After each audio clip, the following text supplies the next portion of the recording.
Damos paso a nuestro primer invitado. Está con nosotros el abogado Pedro López Graña. Buenos días, bienvenido. Buenos días, María, muchas gracias. Bueno, esta mañana la verdad es que estábamos todos los medios pendientes de la condena, de la sentencia de la audiencia de Barcelona sobre el caso de Dani Alves y por fin hay una sentencia. Ha sido condenado a 4 años y medio de prisión como responsable de una agresión sexual a una joven de 23 años. ¿Cómo valora, Pedro, esta sentencia? Bueno, en principio se conoce de manera absolutamente inminente. Sería interesante conocerla en profundidad, pero inicialmente la sentencia, por lo poco que yo he podido leer, es bastante coherente, es razonable y, por tanto, tiene poco reproche. Argumenta, insisto, en la información que se ha podido recabar tan precipitada, la sentencia argumenta todos los extremos y es un tribunal el que ha juzgado en base a unas pruebas que ha visto ese tribunal. Por tanto, yo creo que máximo respeto y no podemos hacer otra cosa nada más que aceptarla y el afectado podrá recurrirla, eso sí es cierto. Esta causa se ha convertido en la primera gran causa penal tras la aprobación de la ley del sí, solo sí es sí, perdón. Sí. ¿Marca esto un antes y un después en la justicia española?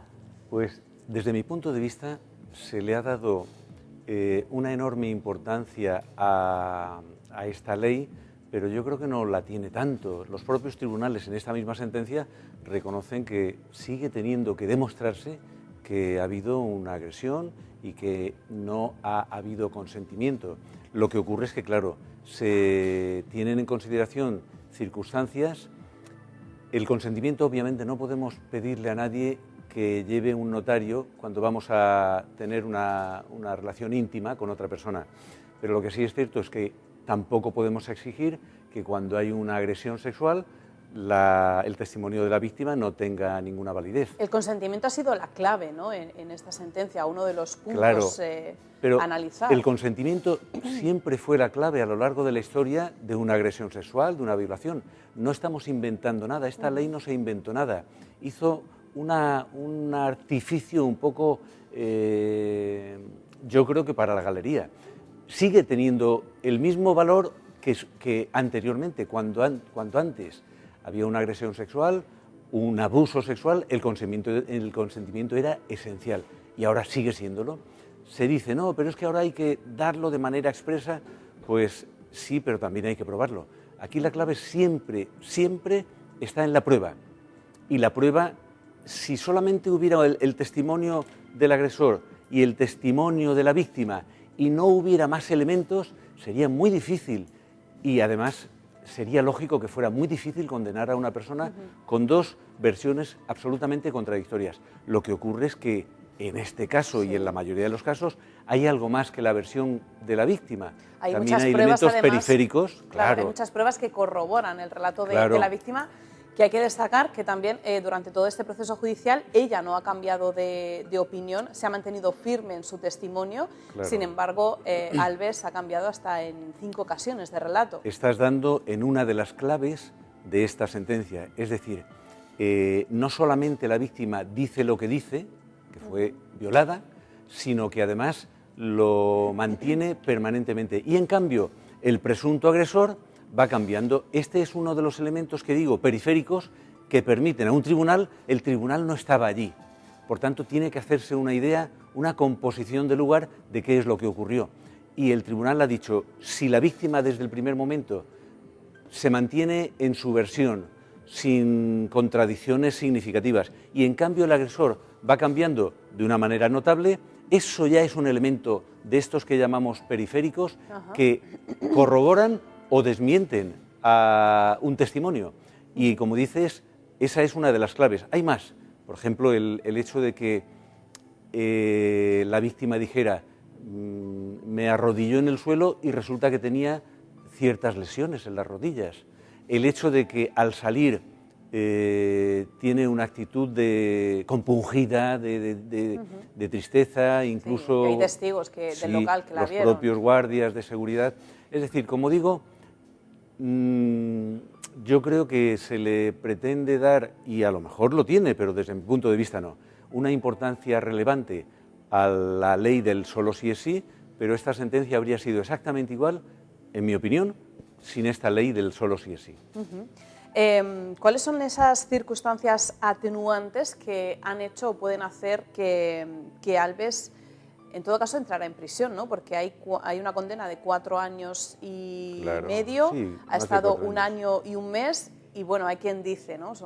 Es un caso muy popular, la opinión pública también habla, y dicen, bueno, este con el dinero que tiene seguro que al final no entra en la cárcel, pero a prisión sí que irá, entiendo. Vamos a ver, con el dinero que tiene, que parece ser que tiene mucho, o una gran capacidad económica, ha ido a prisión provisional, que es, si cabe, mucho más difícil que una prisión definitiva, porque la prisión provisional vulnera el derecho de... no vulnera, sino va en contra del principio de presunción de inocencia, pero porque se debe estimar que hay algo. Por tanto, ha ido a prisión. Pero además, si se mantuviera esta sentencia, ojo, puede ser recurrida, podría ser revocada, pero si se mantiene, en nuestro ordenamiento, con toda seguridad, irá a la cárcel y, de hecho, está siguiendo en prisión, porque con esta sentencia también podría ser aceptable o razonable que le admitieran la prisión provisional, la libertad provisional, es decir, que de momento no estuviera en prisión hasta la resolución del recurso, pero sigue en prisión a pesar de tener tanta riqueza o tanto patrimonio. Y si se confirma esta sentencia, nuestro ordenamiento no permite, por mucho patrimonio que uno, por muy rico que uno sea, no permite que no se cumpla una sentencia por encima de 2 años.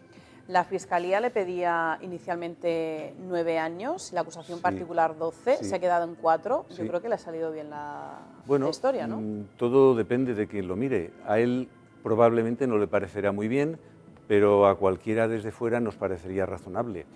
Pero la cuestión es que se le ha rebajado la pena, según el tribunal, por alguna de esas atenuantes que tú mencionabas.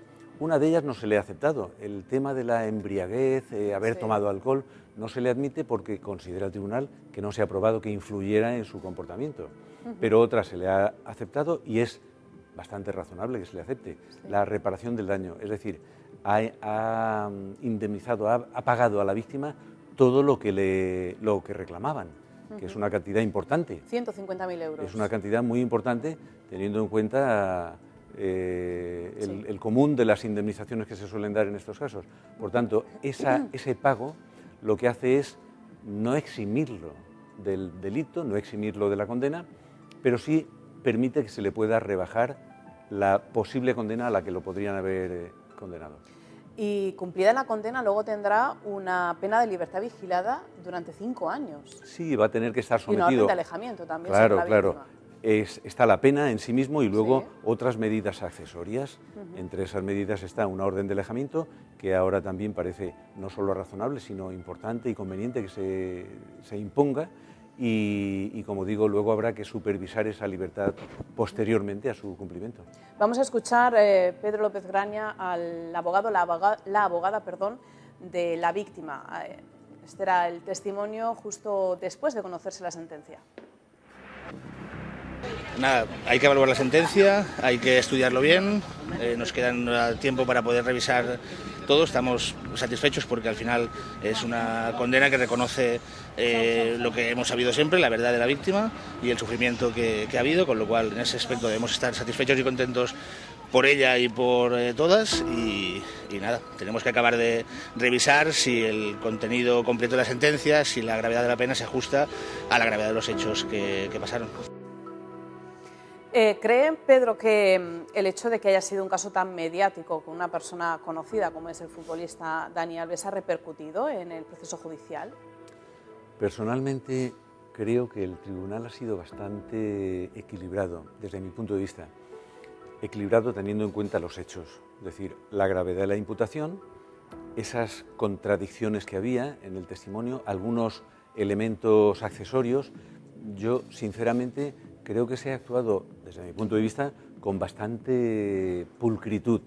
Y lo que es cierto es que hay quien piensa que el que fuera una persona conocida, un deportista de prestigio, le favorecería, y yo creo que no le ha favorecido, pero tampoco le ha perjudicado. Yo creo que ha sido, como digo, un tratamiento, eso sí, muy mediático, porque eso es Sí. inevitable, pero desde el punto de vista jurídico-procesal, en mi opinión, ha sido muy estricto y se han desviado poco de lo que sería otro asunto normal.